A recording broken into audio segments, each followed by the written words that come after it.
Hello, I'm Courtney Farron, and I'm going to start by talking about a ministry that's really close to me. It's called the Caring Hearts Ministry of Mexico. And basically, how I got introduced to this was my friend Cisco Carter, who lives in Nashville, actually does a lot of events in Nashville to raise money for this campaign. And so all the benefits raised through the event go straight towards the mission. Now I'm going to start talking about the history. In November of 1986, a retired pastor, Oliver Neal, and businessman Harold Menkarsh drove an old pickup truck across the Mexican border, looking for somebody in need to help. On their drive down, they prayed, "Lord, let us be the blessing to the people." They had no way of knowing exactly what was in store for them, and they didn't know that their ministry was called to Caring Hearts would be born from this experience.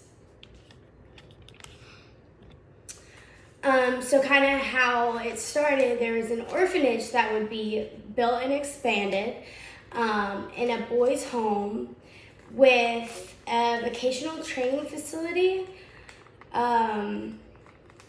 It would have a Bible school, a school, a church, and a blind center. And over the decades, there were more volunteers and people that stepped in to help this. There was a lot of church groups from all over the nation that really helped form this, and then college kids and everything else. They also partnered with the local feeding facility called Lord's Kitchen, and this would distribute tons of rice and beans and thousands of Spanish Bibles and cases of medicine to people in need in Mexico. The people that live here don't really have health care, so they would receive treatment from volunteers and in the medical professionals. And most importantly, they would be reached by people telling the gospel and preaching over them while they were healing them. Nobody really knows, but an enormous amount of people have come to know Jesus through this. So, some of the ways to get involved in this are through ways of, you can do mission trips to Mexico. You can pay for a trip for somebody else to go.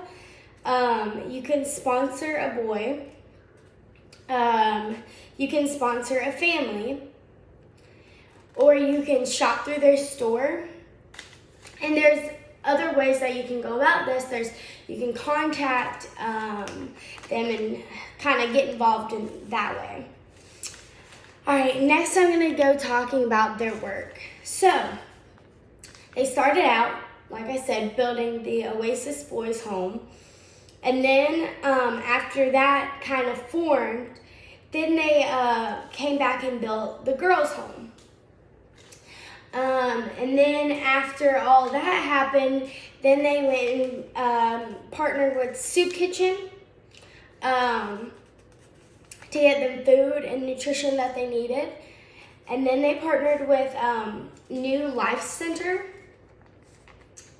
which was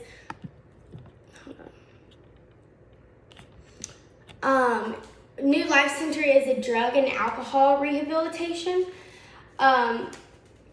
and just kind of teaches people in general life skills that they may not get elsewhere.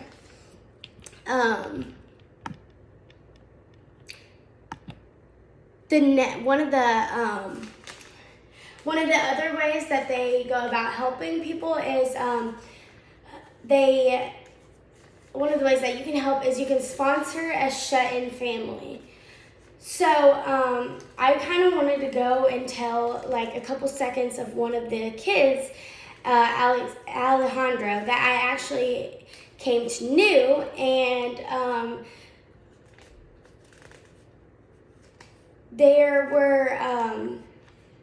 she suffers from depression and anxiety, and she has a daughter, Danielle, who was diagnosed with a medical condition, to not be able to learn how to walk, and she also has a son with autism, and then she has 2 other children. So she has so much to do, and this organization kind of just helps families in need like that in Mexico that don't really have all that they need to support that many children. So that's kind of the mission that I wanted to share with y'all today. Two other things that they are in conjunction with are a clean water program and the Blind Center, which I think is really cool. And I hope y'all enjoyed my speech on Caring Hearts Mexico, and hopefully you guys can get involved in the Nashville area. Thank you so much.